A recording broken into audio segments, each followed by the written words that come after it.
সামগ্রিক চাঁদাবাজি করতে হলে, বন্ধ করতে হলে সেটা সরকারকেই দায়িত্ব নিতে হবে। প্রত্যেকটি মানুষ নির্বিঘ্নে চলাচল করবে, কেউ কারো হুমকির মুখে থাকবে না।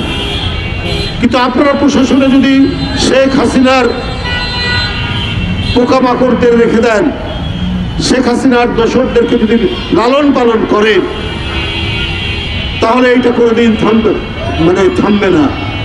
অনাচার সমাজে হবে, সমাজের মধ্যে নানা ধরনের দুষ্ট খাত তৈরি হবে।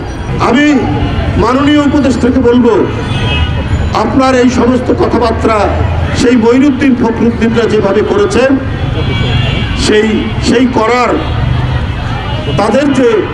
তাদেরই আমরা আরেকটা পুনরুজ্জীবন দেখছি, একটা রিপিটেশন দেখছি।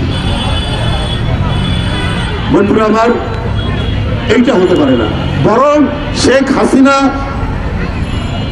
মঈনুদ্দিন ফখরুদ্দিনের সেই তথাকথিত সংস্কারের ফলে শেখ হাসিনার মতো একজন ডিক্টেটর, একজন কর্তৃত্ববাদী, একজন ফ্যাসিস্ট, যে গণতন্ত্রের সকল প্রতিষ্ঠানগুলোকে ধ্বংস করে দিয়ে একটা সম্রাজ্ঞীর শাসন জারি করেছিল।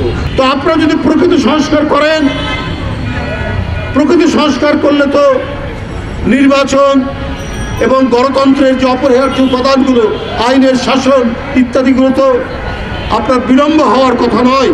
50 বছরে কিছুই করতে পারেনি এই ধরনের অহংবোধের প্রতীক যদি আপনারা অভিব্যক্তি ঘটান, তাহলে কিন্তু মানুষ ক্রমান্বয়ে আপনাদের প্রতি এখন যে ভালোবাসা আছে সেই ভালোবাসা হ্রাস পেতে থাকবে এবং মনে করবে আপনারা অসৎ উদ্দেশ্য নিয়ে কোনো কাজ করছেন।